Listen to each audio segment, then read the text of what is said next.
Hello everyone. Once again welcome to the course Bioinformatics for Biologists.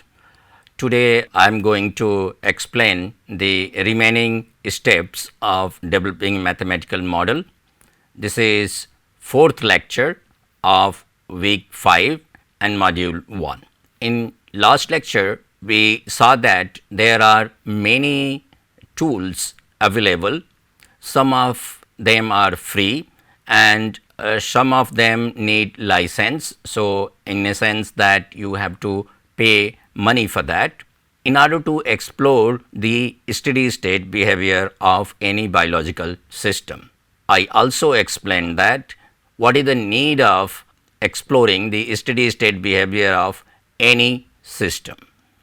Now, I am going to briefly tell about the two tools which are basically considered very reliable and sort of gold standard. So, one of them is called XPP AUT. So, you can install this software on your personal computer and it is freely available. And if you install and launch this program, this is how your window will look like initially. And when you explore the steady state behavior of the system, meaning when you will be doing bifurcation, then you will get this kind of window. This kind of window is for bifurcation analysis, and it automatically pops up inside this one if you press certain commands or the buttons.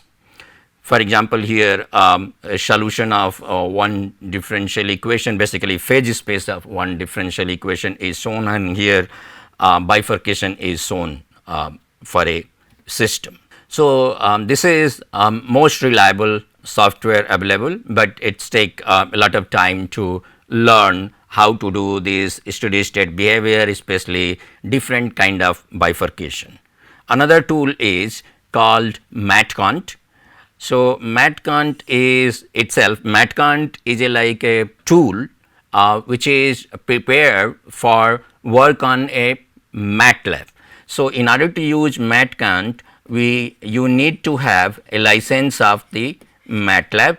You have to have a MATLAB, and then you have to launch the MATLAB. Then you also have to download this MATCONT file and keep that into a MATLAB folder, and then you can launch MATCONT from your MATLAB command prompt, and this is how it's look like. So, this is the window where you will set the differential equation, you will write the equations and give basically select, it's a GUI, select that whether to compute the solution or not, and apart from that there are other window pops up. In that you provide the initial condition for the basically the system, and also since we are providing the numerical solution, so other parameters, tolerance and errors, everything will be. In addition to the providing the temporal dynamics, meaning the t versus x, it also just like XPP out, you can do the one parameter bifurcation and you can plot. For example, in this figure, a one parameter bifurcation, basically two parameter bifurcation is done here. So, you can plot this steady state behavior and explore nicely, and it is quite good in terms of that making figures. You can edit the figures and make changes on levels and axes of that kind which you can put into any publication. So, this is also very reliable and very good program. So, these two programs you can use definitely for your research work or for the exposure or for understanding the steady state behavior of any system you are exploring.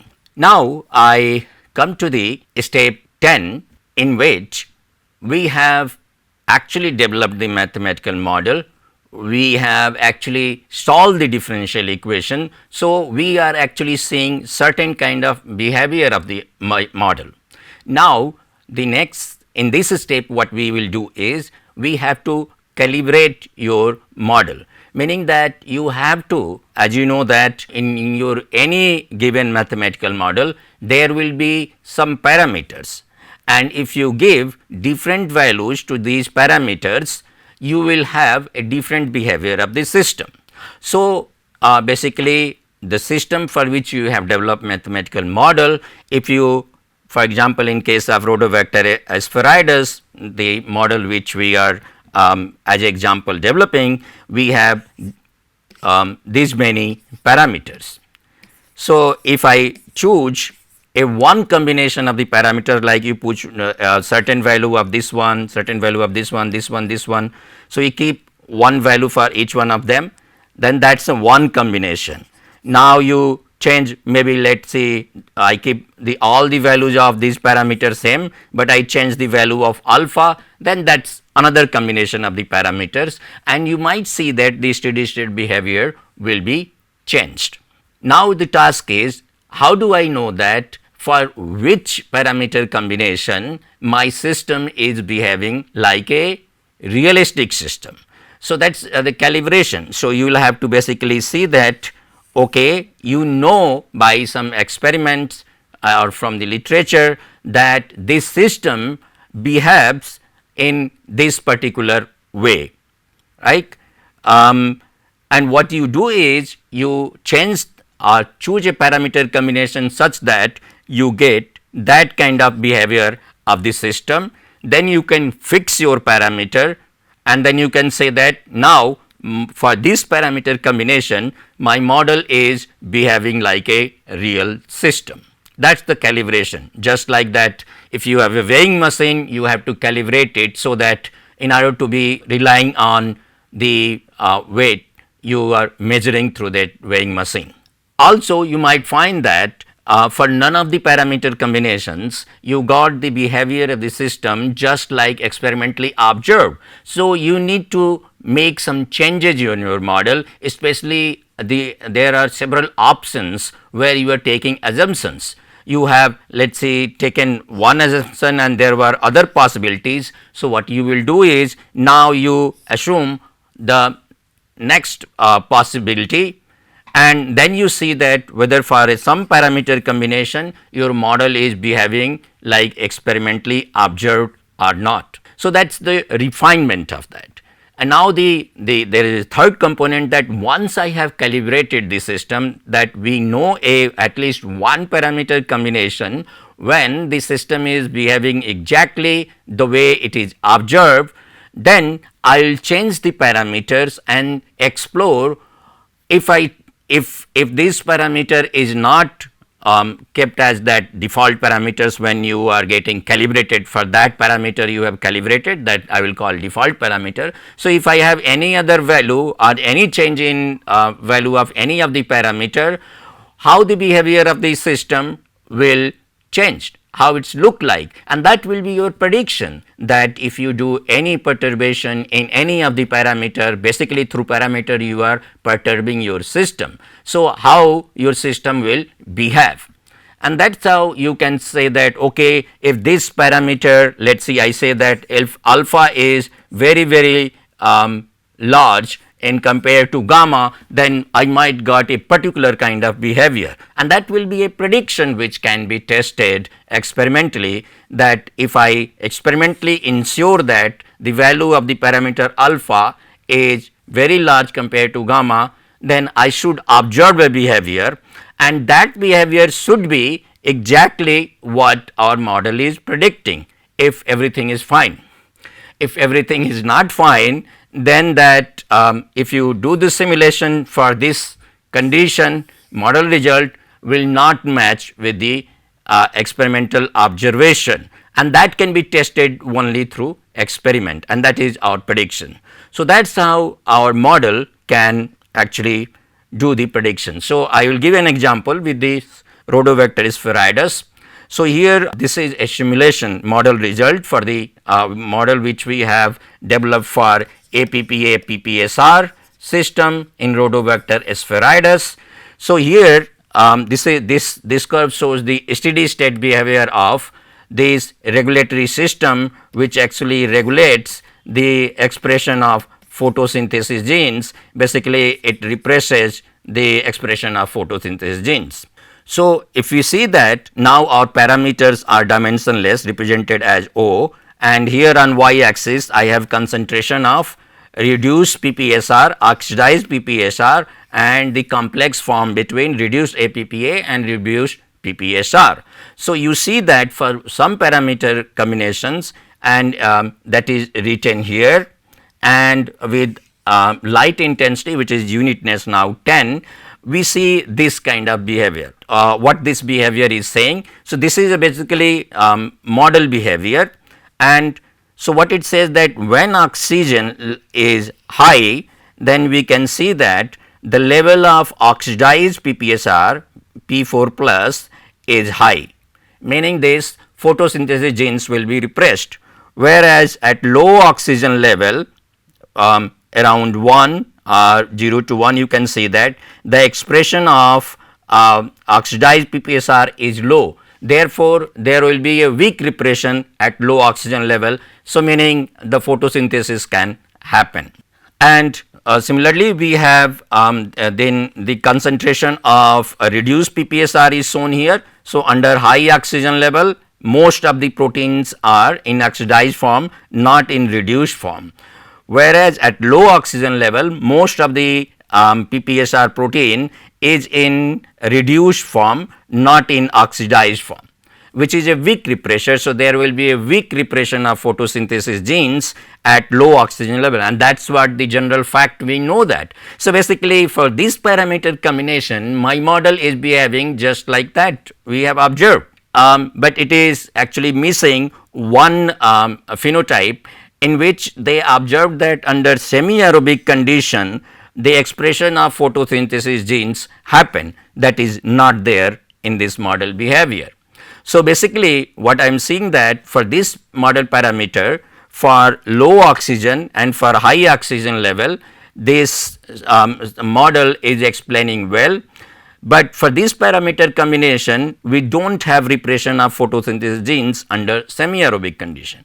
And we saw that if if the value of the B beta is very large, like if I keep it 1000, for example here I have shown, if beta is 10,000, then what we see that under semi aerobic condition this is their peak actually forms in the curve of reduced PPSR. So, reduced PPSR concentration goes up. So, basically then it becomes that under this condition, although the concentration of oxidized PPSR is low, the concentration of reduced PPSR is very high, and both forms are repressible, have the repressible activity, repression activity. So, basically photosynthesis genes will be repressed under semi aerobic condition, and it has been seen experimentally. So, now my basically model combination is able to explain the behavior of the system in low oxygen level and high oxygen level, and also at semi aerobic condition. So, now I can say that my model parameter combination in which alpha and other parameters are this much and beta is 1000, then my model is able to explain that behavior which is observed.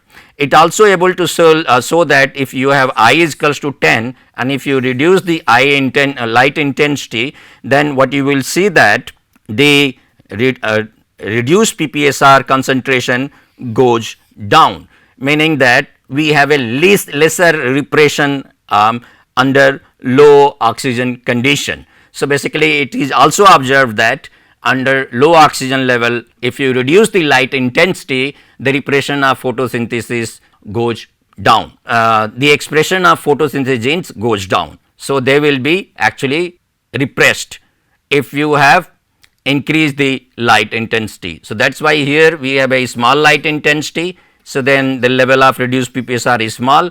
For high light intensity, we have what? Large amount of reduced PPSR to ensure the more repression, and here we have further weak repression when there is a light is small, and that has been observed.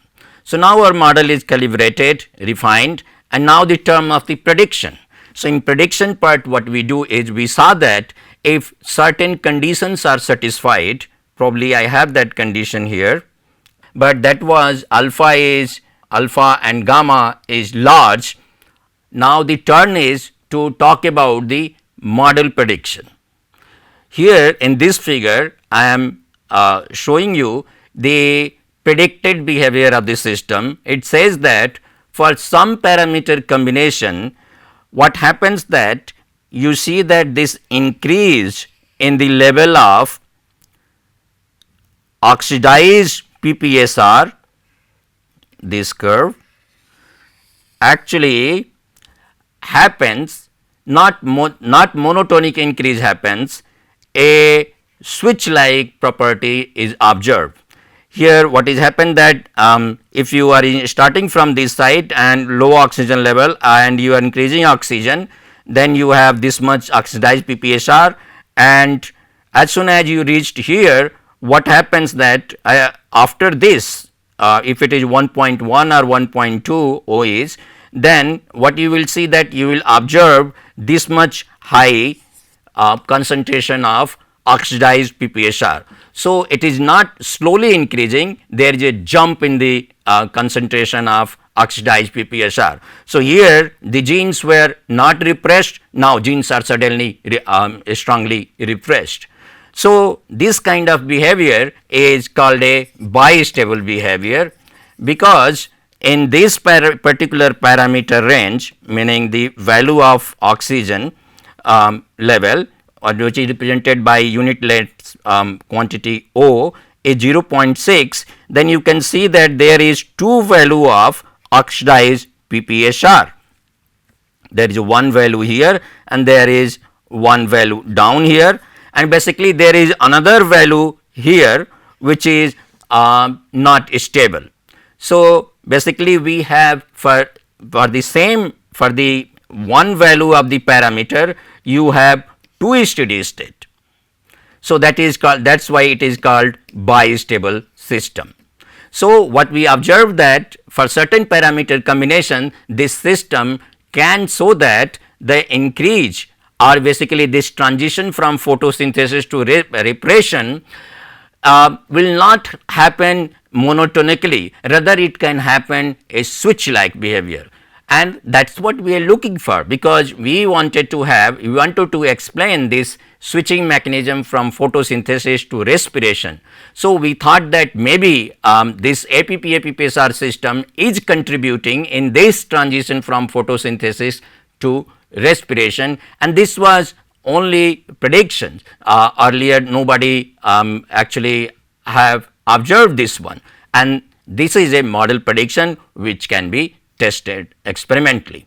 So, with this I have covered all the 10 steps of developing mathematical models, and I have explained with one example of Rhodobacter sphaeroides, in which we were trying to explore the switching mechanism at gene regulatory network for these bacteria switching from photosynthesis to respiration. With this I will stop this lecture here.